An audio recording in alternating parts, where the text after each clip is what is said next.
Good afternoon, everyone, and welcome to these new TEDx Copenhagen live events with the overall topic, Future of Work. My name is Caroline Hart-Sehsted, and I have the pleasure of guiding you through these events. With our new live stream format, we will be hosting 10 short and crisp events where the overall goal is to share the latest insights from handpicked specialists who will bring to you their different perspective and exclusive insights on how they believe the future of work will impact us all. So today at our first session, I am very pleased to introduce our first guest, Peter Brown. And Pete is the Global Head of People and Organization at PwC, a team of 12,000 people in over 100 countries who advise on workforce.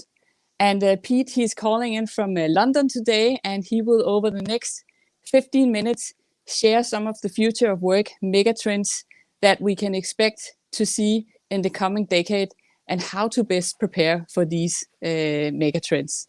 So a big warm welcome to you, Pete.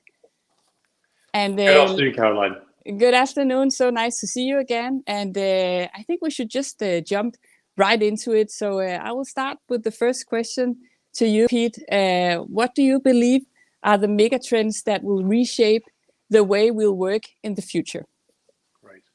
A nice, easy one to start with. Thanks, Caroline. So delighted to be here. Thanks so much for inviting me. I think you referred to a report we put out about 18 months ago, Future of Work, in which we talk about some big mega trends that are out there. And they're all around and they're having a huge impact on us all, whether personally, on government and policymakers, but also in the world of work. And through our research, what we've tried to do is that's evolved. It's sort of synthesise it down into 5 areas, which are all interlinked actually, but have a big impact on the world of work as we know it today and what to look out for the future. I think the first one is around the disparity of wealth and the increasing disparity of wealth around the globe today. 1% of the world's population account for 44% of the world's wealth, and that gap's getting larger. And you might think, well, what's that got to do with work and me? Well, what we're also seeing is an erosion of the middle classes, and if like the middle class is the group really that are the innovators, the wealth creators, and the job creators. So that's certainly one trend to keep an eye on. The second one is that we're all getting older, but in 2 distinct groups around the world. So in the more developed nations, we're getting older, and there's also a fact that we've made insufficient provision, by and large, for our retirement, which is forcing us to work longer. Which is why I see seeing people spend more time at work. So, for example, in the US, between 55 and 65-year-olds, 55% of them have got under $10,000 retirement provision. At the other end of the scale, go to Africa, for example, in Nigeria, by 2030, there will be 50 million 15 to 24-year-olds in the population, another 15 million in Kenya. That's an enormous bubble in terms of the population who will need education, they will need jobs. So there's some thought there around the job creation that's required there. We're also seeing much greater polarization around the world, and sort of a breakdown of the global consensus and a fracturing, if you like. And therefore, no surprise that we're seeing increases everywhere around the world in terms of populism and nationalism. A good example right now, playing out in front of our eyes, is the debates going on around the vaccinations, and we're seeing nations there making sure they try and look after the vaccinations for their own countries first. Trust as well is another interesting angle. The Edelman Institute measure this regularly, and trust in government, NGOs and media is at an all-time low. In fact, there's some research put out yesterday, employees, by and large, or workers trust their organisation more they do than the very institutions that are designed to underpin our society.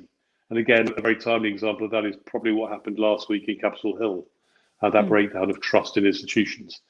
And the final point and trend we're seeing, and it's impacting us hugely wherever we look in our lives, is technology and the disruptive impacts of that, whether it be AI, blockchain, VR, 3D printing, you name it, it's all pervasive.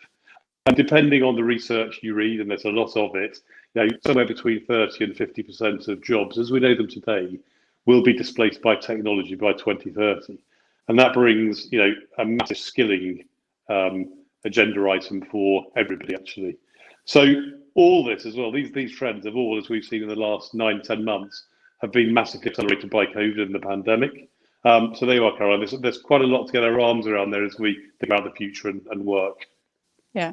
And so, Peter, when you think about the double disruption that I'm hearing from you, that on one side we have technology, AI, automation replacing a lot of jobs, but also the whole pandemic challenges that we're seeing now. I'm wondering if we will ever go back to the jobs and the workplaces that we know them today.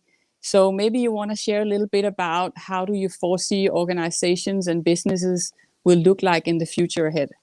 Yeah, well, I guess if I had the definitive answer to that, I would probably be dialing into this from a tropical island somewhere. But because I think that's the fact. There are few certainties, right? And there's no final destination. The future of work is here now, and it's constantly evolving, and we will continue to develop like that. And I think again, as the pandemic has shown, I think the pandemic has shown the extraordinary things people and organisations can do when faced with such a monumental challenge. The agility, the adaptability, and the flexibility organisations have shown to pivot the services to their customers, to pivot their manufacturing plants, has been quite extraordinary. And I think it proves that flexibility, which is absolutely key going forward.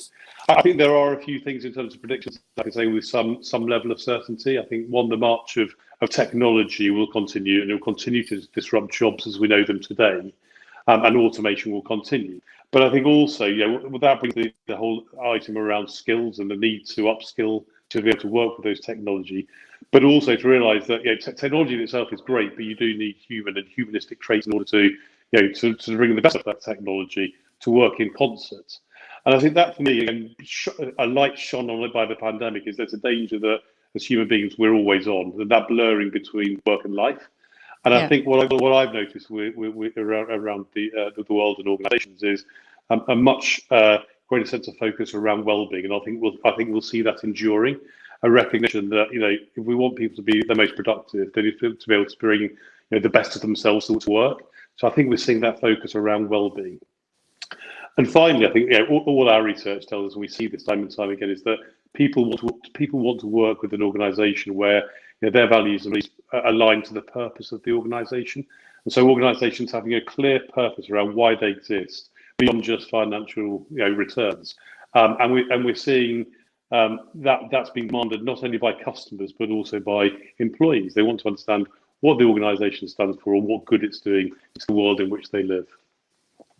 So Pete, when you talk about well-being, and I also think that we hear a lot of discussion going on about the biggest challenge right now is that a lot of people are getting towards the burnout because there's no border on when am I working and when am I off. So what would be your, you can say, best advice to organizations to be prepared to also handle, you can say, more well-being or human being perspectives in the future world of work?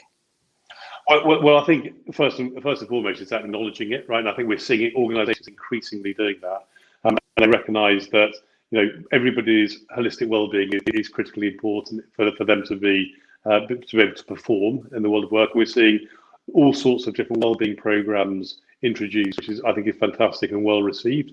And I think my observation will be around personalising those. We are all different after all, and trying to enable that people can elect their preferences that suit their own particular lifestyles and what have you. Yeah. And have you seen any organizations? I know that you with PwC are working with a lot of different companies, and of course hear about a lot of good cases. So are there any kind of best practices of companies who are actually succeeding in walking the talk and following the whole transformation and following the megatrends that's going on, and kind of are showcasing how other people should prepare themselves for the future of work? Yeah, no, there are. There's many really good examples actually around the world and across different sectors. And I think what we see for those organisations that are sort of getting ahead of it and really grasping it is, again, they're acknowledging it. They're not putting their head in the sands, and they realise that the change is happening, and so they really want to take action and take action quickly. I think organisations focusing on the skills agenda and planning around that. Well, I think organisations harnessing this agility and flexibility we've seen through the pandemic on an ongoing basis. A focus on employees as human beings and recognising the personal traits and personalising things. And that point around purpose. I think in terms of some examples, mean, if I give you three, the first one I'd observe in the banking sector. For years, the banking sector has been trying to drive the digital channel as a route to customers. And then overnight, obviously, that's happened as a result of the pandemic. And there's a really good activity across that sector in terms of recognising the new way in which to interact with customers, and also the way in which they're equipping their colleagues to be able to deliver that service. There's an example of a government organisation, actually, which was a largely physical, quite labour-intensive organisation, which has been dramatically impacted by technology in terms of their services, needing to deliver those on, again, through more digital media. Now, as part of their transformation, they recognise that a good number of their colleagues had to be let go, made redundant. Now, what they could have done is just let them go through statutory means. Actually, they didn't, because their organisation was very, very sort of driven by their own purpose around their people, equipping them, and they invested heavily in upskilling their people actually around digital skills, such that when they left the organisation, they were better able to find employment elsewhere. Mm-hmm. I think the third one I'd give an example of, and we're seeing a number of examples of this, is around tying remuneration and bonuses to commitments that organisations are making beyond the quarterly return, if you like. So, for example, right now, commitments around sustainability and climate change. Lots of organisations will make announcements about that, and a few we're seeing are starting to tie bonuses to the achievement of those goals. And I think that's really interesting to see, because again, that's something else for me, which is something that's driven by customers, and it's also driven by the employees. And I think it's really positive steps there. Mm-hmm. Very good point, Pete. And I think that when you talk about reskilling and upskilling, again, going back when you talked about the megatrends, seeing how technology is kind of forcing us to update our skills and make ourselves relevant in the workplace. What do you think, when you look into skills, will be the most critical skills that we will need in 5 years ahead from now? Wow. I mean, that's a very relevant question to me personally. Again, you would call in from the island if you knew the answer. Well, no, I've got a 15-year-old daughter who's doing the exact thing, which is, Dad, what should I be taking? What subject? Yeah. And it's a really hard question to answer, given the uncertainty in the developments. I think there's clearly a demand and a requirement for those technology, digital, cyber kind of skills in high demand. But actually, aligned to that point earlier on around humans and technology working in concert, I think it's those harder to train human skills, actually, which are in big demand and will be increasingly in demand. They're things around innovation, creativity, problem solving, leadership, team working. And I think they're areas that absolutely organisations A, need, and B, they're trying to find at the moment.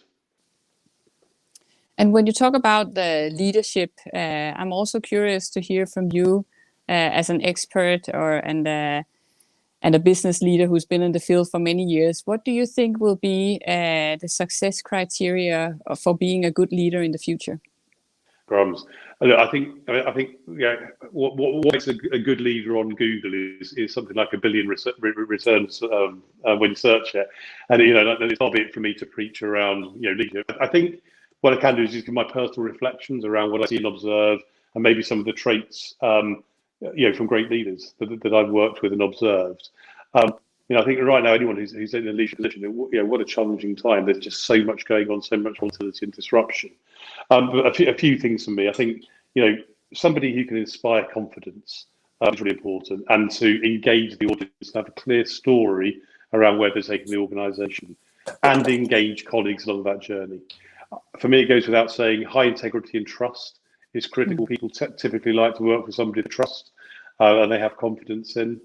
I think communication, somebody who can communicate regularly, and as a phrase I often use is in language that my grandma would understand. Make it personal and make it understandable to the people you're trying to take on a journey. I think humility is another one, recognising you will make mistakes and to learn from that and move on. And finally, in today's world, I think having an element of tech savvy, recognising the amount of technology that's coming along the way, and being able to understand how to use that and use that with human beings as well. So we are almost running out of time. We're trying to do these sessions very short, only getting the high level of your expert knowledge, Pete, even though I know you could speak in this topic for hours. So I want to take you to the last question of today, which is having, you can say, your 3 main key takeaways on what you want us as employees and employers to be most aware of in preparing ourselves for the future world of work.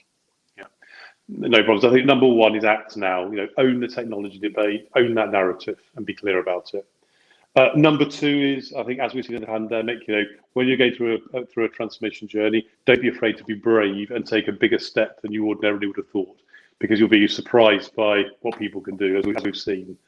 And finally, if you're leading these kind of programs, I think it's engage the people and take them on that journey. Recognize that people are anxious, people are worried about the impact of technology on jobs, but also look at history, right? So after the previous the agricultural revolution, the industrial revolution, yes, there's been some instability, yes, there's been some changes in social order, but after each of those, there has been a net increase in jobs. It's different from the jobs that we know today. Excellent. I think that's all very much food for thoughts, and something that we can definitely carry with us personally, but also in our organizations and businesses. So I want to say a big thank you to you, Pete, for taking the time to spend with us today, and a big thanks to the TEDx Copenhagen team who's been preparing these sessions. And we are very excited to host the next session, which will be on February 8th with the topic COVID-19, adapting to new realities. So thank you everyone for listening in today, and we will see you soon again. Goodbye. Goodbye.